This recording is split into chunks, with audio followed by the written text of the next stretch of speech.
চাঁদপুর আসার পর তেমন কোথাও যেতে পারিনি, আর এখানে তেমন কোনো ঘোরার জায়গাও নেই। আজকে বিকেলবেলা হঠাৎ আমার কাকি বলতেছিল যে আমাদের গ্রামের এদিকে নতুন একটা ব্রিজ হয়েছিল, এইটা তারা দেখতে যাবে। পরে আমাকেও বললো তাদের সাথে যেতে। আর ঘোরার কথা বললে তো আমার মাথা ঠিক থাকে না, কখন সেই জায়গায় যাব অধীর আগ্রহে বসে থাকি।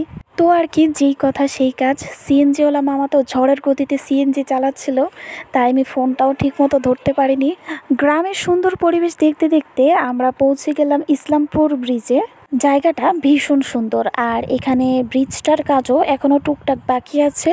আমি আসার সাথে সাথেই দেখতেছিলাম যে নৌকা দিয়ে ঘোরার সুযোগ আছে কিনা, কারণ অনেক দিন ধরে নৌকায় ওঠা হয় না। পরে দেখলাম যে কোনো নৌকা নেই, কি আর করব, মনটা খারাপ হয়ে গেল। পরে আর কি করার, হাঁটতেছিলাম।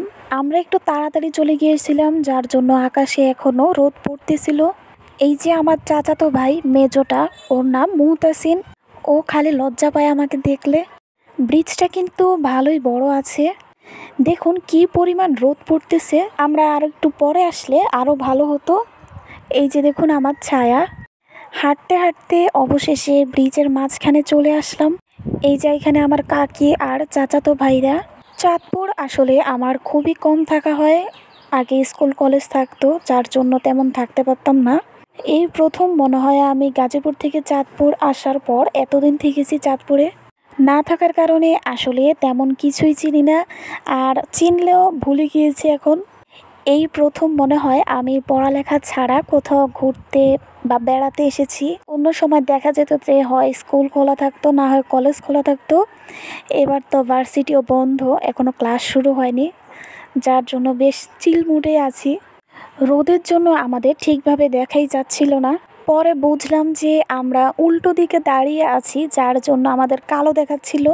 আমার কাকি মুহতাসিনকে স্টাইল শেখাচ্ছিল যে কিভাবে স্টাইল করে ছবি তুলতে হয় বা ভিডিও করতে হয়। এইদিকে আমার অবস্থা পুরাই খারাপ, তাড়াহুড়া করে কোনো রকম রেডি হয়ে এসেছি। এই যে আমার চাচাতো ভাই বড়টা, ওর নাম ফরহাদ, ও বলতেছিল যে আমার সাথে একটা ভিডিও করে রাখতে, আবার কবে না কবে দেখা হয়। হাঁটতে হাঁটতে ব্রিজের অপর প্রান্তে চলে গিয়েছিলাম, আর অনেক ক্ষুধাও লেগেছিল। সামনে দেখলাম যে চানাচুর ভাজা বিক্রি করতেছে, তাই আর দেরি না করে সবাই চানাচুর ভাজা খেলাম। আর চানাচুর ভাজাটা খেতে বেশ মজা লেগেছিল, দাম ছিল মাত্র 20 টাকা। এরপরে আমরা খেয়েছিলাম ভেলপুরি, আর এটা একদম জঘন্য ছিল। এত বাজে ভেলপুরি আমি মনে হয় আমার জীবনেও খাইনি। এরপরে আমরা খেয়েছিলাম চটপটি, এটা এভারেজ ছিল। খাওয়া দাওয়া শেষ করে আমরা এক জায়গায় একটু দাঁড়িয়েছিলাম, আর রোদটাও তখন একটু কম ছিল আস্তে আস্তে। চারপাশে তখন স্নিগ্ধ বাতাস বইতেছিল, ভালোই লাগতেছিল তখন। তো আজকের মতো ভিডিওটা ছিল এই পর্যন্তই। আশা করছি ভিডিওটা সবার ভালো লাগবে। সবাই ভালো থাকবেন, সুস্থ থাকবেন। আবার অন্য কোনো দিন নতুন কোনো ভিডিও আপনাদের সাথে শেয়ার করব। ততক্ষণ পর্যন্ত আল্লাহ হাফিজ।